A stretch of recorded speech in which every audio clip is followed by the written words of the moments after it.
Hi everyone, this is Lindsay Mellenburnt, your host of Season 3 of Why Arizona. So many of us are transplants here in the market, so whether you recently moved here or have been here for a number of years, I'm going to serve as your personal tour guide through the Valley and hopefully help you to identify and unveil all the great things our community has to offer, both personally and professionally. Today, I had one of my dear friends, Denise Gredler, who runs Best Companies Arizona, as well as the Most Admired Companies Awards. She was able to share a little bit more as far as what companies are doing in order to qualify as a best company, and for the people that are applying for new jobs, what should they be looking for in their next employer.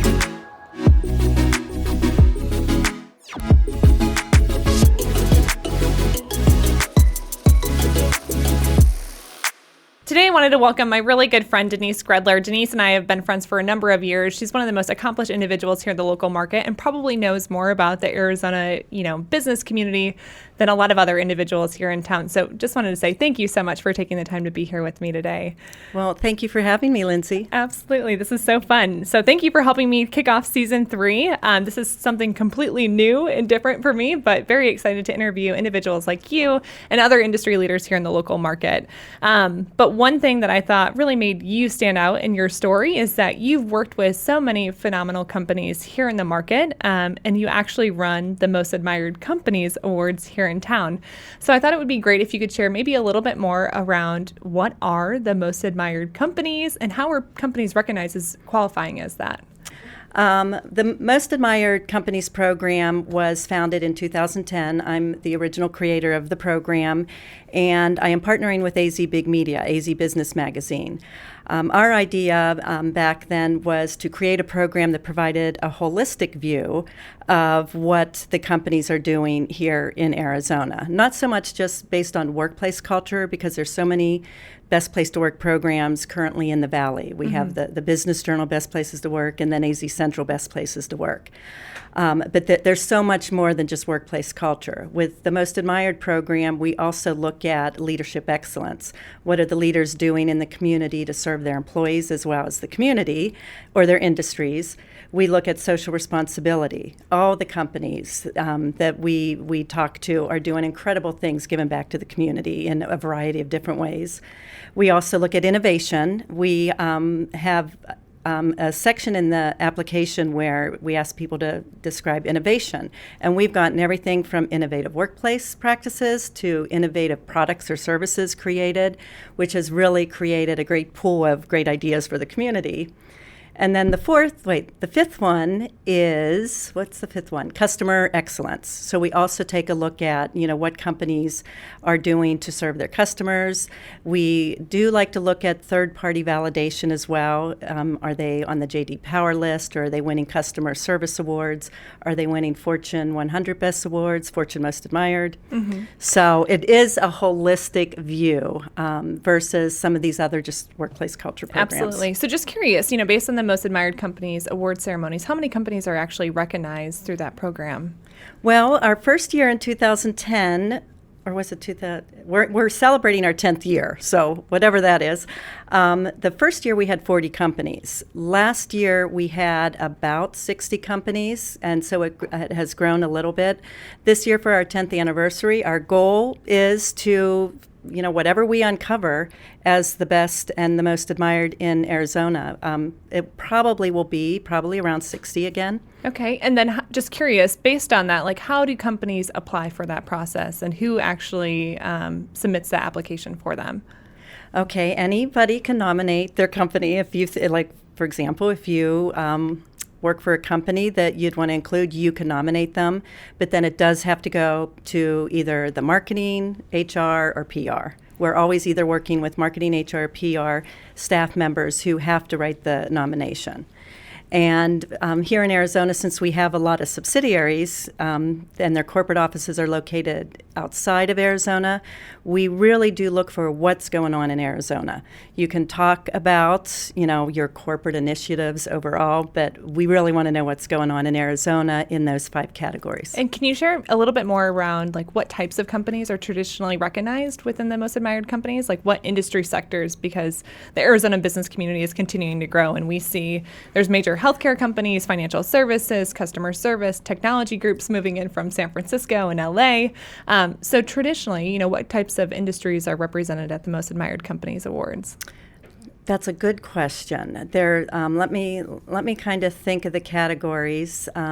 Mostly what I'm seeing, obviously technology. There's fintech companies. There are insurance companies. We have a lot of insurance companies here in Arizona. They have not hospitals, healthcare. So like Aetna, United Healthcare, that type of insurance, medical insurance. Blue Cross Blue Shield. The one industries, when I think about it, that we don't see a lot of would be manufacturing or governmental. And I would really like to see, a diversity of every industry participating in the program. Absolutely. I think this, having the awards program certainly helps to unveil a lot of really remarkable organizations and companies here in the market. And I think one thing to share with the business community would be that you don't have to necessarily be a large corporation, that some smaller companies can be, well recognized in that category as well. So is there a threshold as far as size or scale of a company? Well, originally we said it had to be at least 25 employees or above, and we've kind of eliminated that, but the majority of the companies, I will say, are probably 50 employees or over, but every year we get a company that might have 15, 20, 25 employees that really stands out. One company in particular, I would like to give an example, if you're okay with Absolutely. this, but Cressa. Yeah. Cressa is a company that is a national footprint, but they have an Arizona presence with about 25 employees. And you really excel in the area of customer service and culture. And so that's an example of a company that, we looked at that was on the smaller side, but you're doing so many things to contribute here in the Valley. Well, thank you. Yeah, no, we appreciate that plug, certainly. So I know when we're working with those different types of companies, a lot of times culture is everything in as far as what they can do in order to attract and retain talent. So in order to share their story with the rest of the business community, that ultimately will help set them up for success and make more people interested in their businesses. Exactly. So how are you seeing companies utilizing this award ceremony to help them spread the word about, all the great things that they're doing within their organizations? For this award ceremony, and actually I'm seeing with a lot of the different awards, that we manage, people love to promote their award. So they love obviously going to the event, getting all the accolades, but where the promotion really starts is after the event. Once people leave the event, that's where, you go back to your workforce, you get your employees excited in the award, you promote it with your customers. But then throughout the year, we work with a lot of clients that actually are showcasing their culture, their charitable giving, getting their leadership out in the community to speak at a lot of the AZ BizLink events. Sure. They love to get out in the community as thought leaders and just share and spread the word on what they're doing, share best practices with other companies. So I want to transition a little bit because a lot of us are not originally from Arizona, and I know you and I are both transplants. So throughout your time, here in the Arizona market, what have you seen? Like, what changes have happened in the business community, and what trends are you seeing today? If I look back, in 2003 is when I brought the very first Best Place to Work program to town. It was the Great Place to Work Institute, which is Fortune's research partner. They helped Best Companies kick it off. The Business Journal was our original media partner. And back then, we only had 20 companies. And so since then, 15 years later, what I'm seeing is there's several different award programs now in the community, whether they're leadership awards, social responsibility awards, or workplace culture awards. Everybody here in Arizona is interested in awards more to elevate their employer brand. I've worked in other markets, and I don't see the awards as popular as Arizona. Oh, that's interesting. Yeah, and it is interesting because here in Arizona, I think it's because we have a lot of technology companies, a lot of customer service contact centers, a lot of companies obviously looking for the same talent, and so they want to stand out as an employer of choice. So we get inquiries weekly through, people either contacting me on LinkedIn or email, just saying, how do we get involved? We want to get involved. So So it definitely has exploded. The Business Journal program, I think, has over 130 winners. AZ Central recognizes 125 every year. Arizona Most Admired is around 60. And then, you see all these other different leadership awards that every media partner has to offer. If you're a company that hasn't traditionally done a whole lot in the public relations space or applied for different awards in the business community, how would you recommend somebody starting that process? I would start first by really developing a strategy. It depends on what department you're in, but if you're in HR and you want to be, sometimes we'll work with HR leaders who want to drive the process. I always will sit down with them and say, okay, let's look at your company goals. What are your customer acquisition goals? What are your talent acquisition goals? What are your goals, for corporate giving? And let's sit down and look at how do we find the right programs to align with your goals.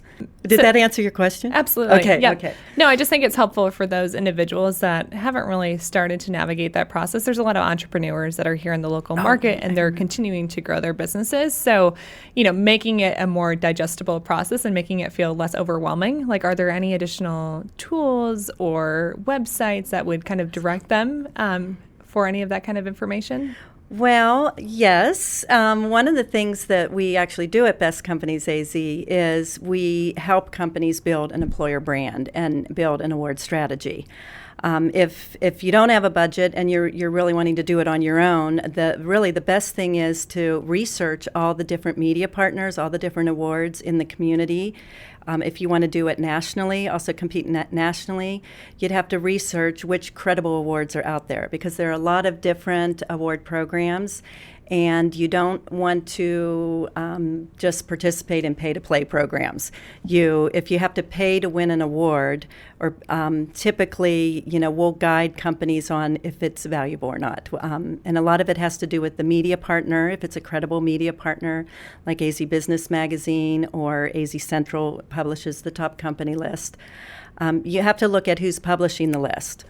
If somebody is interested in sending you a trophy with just a list that that doesn't really have a media partner or an association or a diversity group tied to it, I do a little more research for them.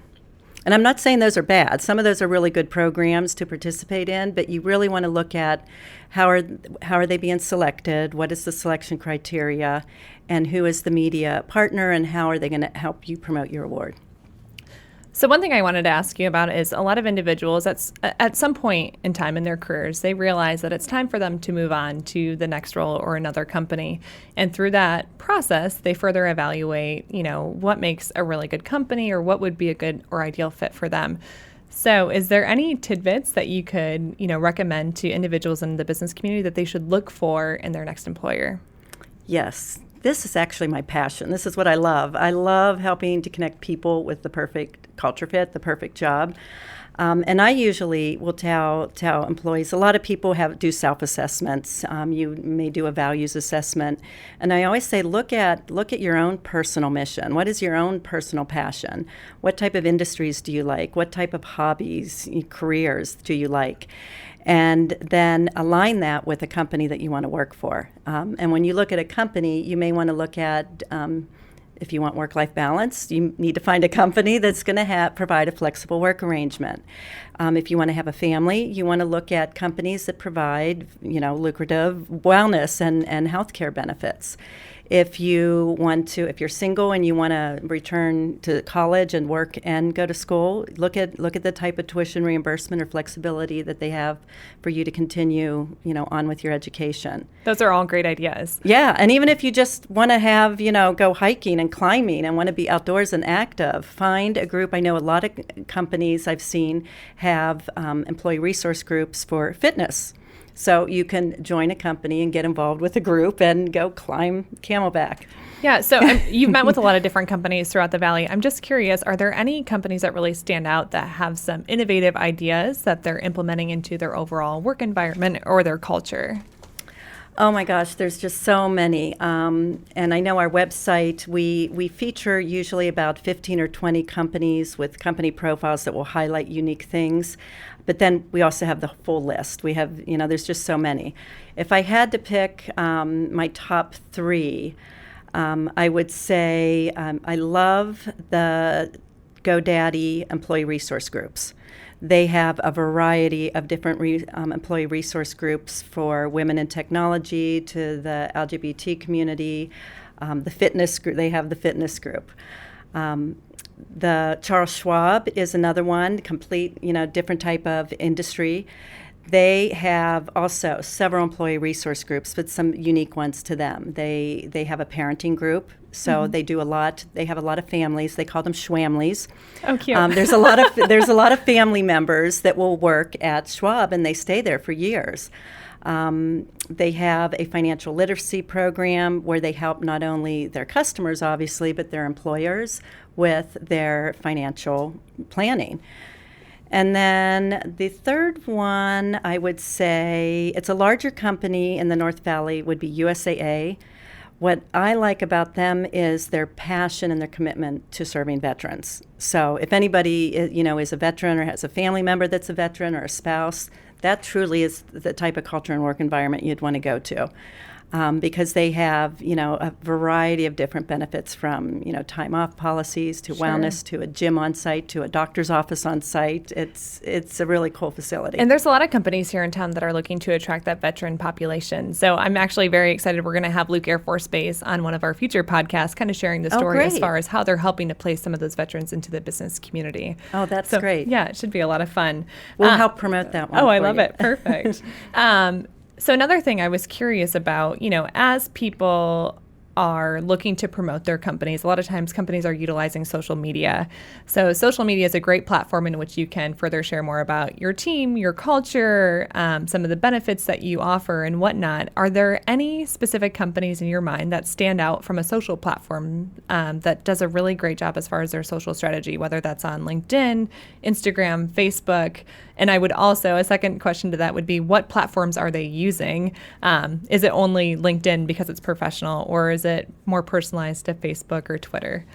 Yeah, that's a great question too, because there's a lot of companies that I can think of, from finance companies to technology companies, that are really getting creative with social media. One company that stands out is Vanguard. They have a certain section on their website with just so many employee stories and employee testimonials. And I think they do a really good job of capturing employee testimonials to help attract talent or obviously customers. The other one that stands out that does a lot of cool things with social media is, I don't want to mention them again, but Charles Schwab, some people will think of finance or Voya Financial, they'll think of financial services more conservative. But when you look at the social media, they are making it human. You could hear really good stories about why their employees love working there and why they stay there for such a long time. Let me think. Social media, the platforms that we're seeing a lot of companies, even some of the conservative companies, venturing out to, they're using Instagram. Well, everybody uses LinkedIn, and everybody was using Twitter. I'm not seeing as much activity on Twitter, and I'm seeing a shift more towards Instagram and even Pinterest. Okay. And wow, I never would have guessed Pinterest on the corporate side of things. I have to tell you, my director of marketing and communications started launching and expanding our Pinterest platform, and we are very impressed with what we're seeing with the Pinterest engagements. Yeah. So any thoughts or ideas as far as what type of content companies are sharing, or what would you recommend that companies share? Is it static photos of their teams or articles related to their businesses, or what have you seen that's worked really well? Okay, now I don't profess to be the social media expert. My director of marketing and communications usually has to kind of educate me a lot. Sure. But I think what we are seeing with our clients is they are stories. Everybody wants to do the storytelling, the human touch to employees, and they're doing it through podcasts or like this. They're doing it through videos, and it could even be just informal videos with your phone with employees, capturing a story, and. I agree with the videos. Actually, I found that to be incredibly successful just in the work that I do because Oh, you yeah. have that personal connection with the rest of the audience. So people feel like they get a better sense of who you are, Right. the company that you represent. And I think so many people are tired of reading text. They just want something that's short and sweet that summarizes Exactly. it. Yeah, your videos are great. Oh, thank you. I'm working on it. Yeah, no, I love because they're quick, they're informative, and they have a call to action to get you to where you need to go. So that's what we're seeing. And then blogging. People, again, the blogging, though, is more storytelling. It's more blogging from the employee's perspective of why you should work there. So if you are brand new in the Valley and you don't necessarily have a job lined up, what would be your recommendation on where to start? Well, of course, they need to start at BestCompanies AZ. But in all sincerity, we work a lot with universities, with the college students graduating, and we work a lot with workforce development when new companies are coming into Arizona. And we are a platform. BestCompanies AZ is a web and social media platform where we are a neutral party that we are promoting companies from any best list you see. We're promoting company cultures, we're promoting careers, and I think we've done a little bit of the homework for them, kind of vetting out which ones are the best places to work. And not to say that there aren't other companies in Arizona. Sure. There's some companies that choose not to participate for whatever reason, but we feel that we've done our homework for at least the college students, coming out to take a look at some of these great company cultures that you could start your career with. So you've seen it from both sides of the table. You've certainly helped companies to further promote their open positions, but you've also helped individuals to find the right position that fits kind of their desired outcomes. So when people are applying, do you have any tidbits as far as like what they should do in order to make themselves stand out to some of these larger corporations in the community? Yes, I do. These would be my personal recommendations, not based on, any company or client I work with, but I think when people apply, they really need to do their research first. A lot of times I will be at job fairs or career events or networking events, or people will send me an email and say, "Can you help me find a career?" And I'll say, "Okay, well, help me help you. What are your passions? What are your interests? What type of industry are you interested in? What type of position?" So I suggest that they look at a couple company cultures. They go online, they look at the websites, they look at the About Us page, the press releases, learn a little bit about the company that you're applying for. And then when you go in for the interview, make sure you go in prepared, that you know the job you're applying for and you know a little bit about the company and their culture.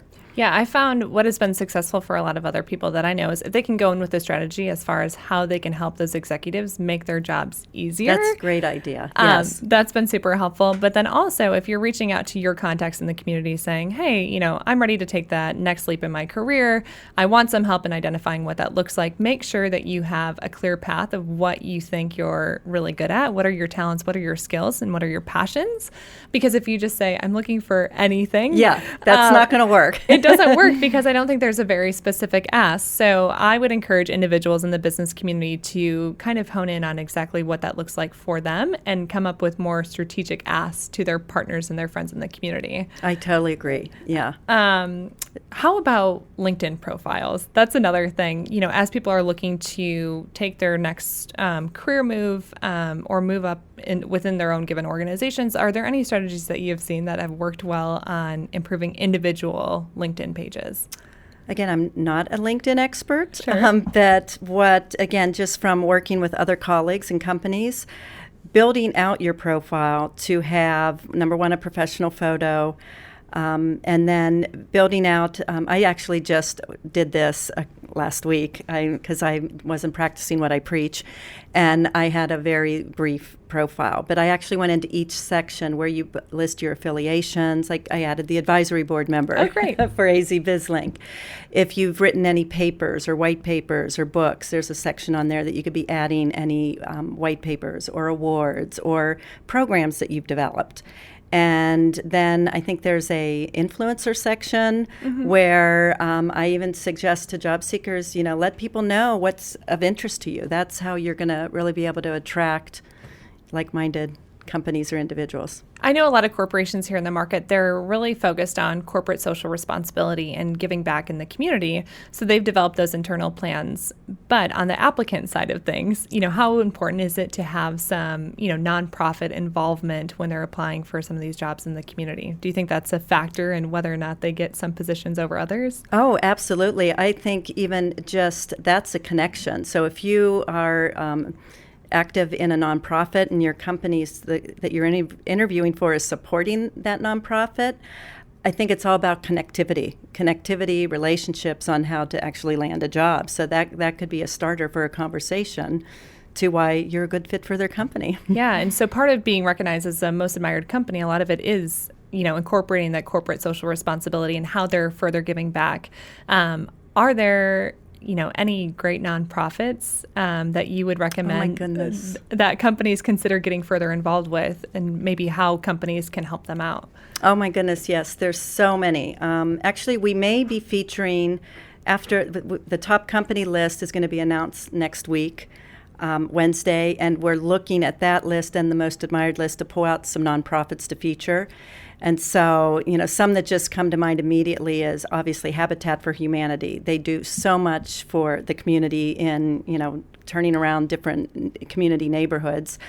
We've been working with them for a long time, and most of the applications we see coming in for Most Admired, everyone's involved with Habitat Oh, that's an for interesting Humanity. trend. So they're very active in the community. Make-A-Wish is like I would love to work at Make-A-Wish someday and grant all these wishes to people. I think that's another one that they have a great workplace and a lot of employees here in Arizona.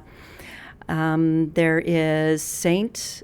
Mary's Food Bank. Right, which I know that's a great one. If you're looking to get a large group of individuals together for a team building activity, they have a really great experience that they've put together for the corporate community. Right. And then there's several other nonprofits that I'm doing a little bit more research on that have won Workplace Culture Awards. And my goal is to be able to have a pool of all these nonprofits that people, employees and companies can be looking at, knowing that they take care of their employees, they take care of their donors, they take care of and Make-A-Wish, they obviously take care of their grantees. What do we call them? You'll have to edit this out. But no, absolutely. The people that are getting the wishes. And I think there's a couple other great ones. So I'm personally involved with Valley of the Sun United Way. I forgot about that They're one. phenomenal. Yes. Actually, I recently was participating in their Women's Leadership Forum for their Women's United luncheon.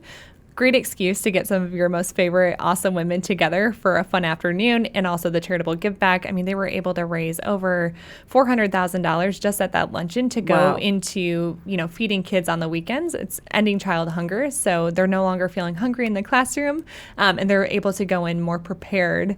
To learn. I'm sorry, I missed that one. Yeah, but that was another great one. We could go on and on all afternoon, but even St. Vincent de Paul, they have their urban farm project. So if you're looking to get your hands dirty, that's another great team building opportunity. They also have their food kitchen as well. One of my favorite stories is that they have family pizza night. So you can get your team of 5 to 10 people together and make pizzas for the community. Oh, wow. I love that. And I think St. Vincent de Paul does a wonderful job as far as, treating all of their guests with so much grace and dignity. And it's so wonderful how they treat everybody that walks through their kitchen as if they're going through a normal dining experience. So they give them a menu. They can, they feel like they're going out to dinner. They don't feel ashamed for going into that environment. And I think it's super fulfilling for those that are volunteering as well as those that are eating in that space. And even Luke Air Force Base, they have their Fighter Country Partnership, which they're helping the men and women of Luke Air Force Base. That's another phenomenal organization. Just the whole veteran community alone. I know when we had our veteran event in early March, we had so many different organizations, nonprofit groups coming out to serve. Yeah. And actually just yesterday, I met with the publisher of Front Doors magazine. I was never familiar with the magazine until just a couple months ago, and they do so much to showcase and highlight all the charitable giving and organizations here in Arizona. So if you were an individual trying to figure out what nonprofit you should get involved with, is there a great tool or website that you would recommend that people research? Actually, I'm learning more about Front Doors Magazine, and I haven't been on their website active, but I do think they have a lot of information of different nonprofit groups. There are a couple. I know AZ Business Magazine has an AZ Business Angels issue, and there actually is a website, and I can't remember the name of it, which is a website with a list of all the charitable organizations in Arizona. I'm just drawing a blank on the name, but I'll get it for you. Awesome. Yeah, we'll include that in the link then for the podcast. Super helpful. So I think we've done a really nice job as far as kind of highlighting, what companies can do in order to further share their brand and their culture. Is there anything that really stands out in your mind that, would set somebody else apart from a lot of the other corporations here in town? Like, what's the best strategy in order to stand out? I think when I really look at what makes a best place to work, I have some people that will be skeptics and say, well, it's just all about who has the coolest, pool table or beer at the office. Yeah. And I say it's not ping pong tables. You hear the saying, it's not ping pong tables and beer. It really has to boils down to executives, leadership, the employees. It's all about trust. It's always about respect. It's always about how people are treated in an organization. It's respect, trust, camaraderie. Employees have pride in the company, and it's really the relationship between you and your manager and the relationship between you and your coworkers. I know. It's kind of getting back to the whole people strategy, right? Yeah. It's all about, meeting them on a very personal level. Yeah. And one other thing that I've found is that the companies that tend to be overly successful with retaining their employees are those companies that invest in their people and make them feel like they're part of the larger mission. Exactly. So if they can provide a clear path as far as, the direction they're heading on a personal level as well as part of the team. Exactly. Those employees are much more likely to stay beyond that 2-year mark, which is kind of crazy to think. Like, on average, most employees are staying, about 2 years. Is that what it is now? Yeah. See, back in my day, we stayed at companies forever. Right. But that continues to change. And so kudos to a lot of those organizations. There are some companies that continue to have 10-year employees. And I think that speaks a lot as far as how they've been able to adapt over time. Exactly. But curious, too, as different generations are coming through the workforce, right? We're seeing the baby boomers and the millennials, the Gen Ys, the Gen Zs. How is that changing the work environment, especially here in the Arizona market? I see it changing in how companies are recruiting. How they are, like, if you want to recruit millennials, send millennials out to recruit millennials. Yeah. What a simple Don't concept. send someone like me out to recruit. No.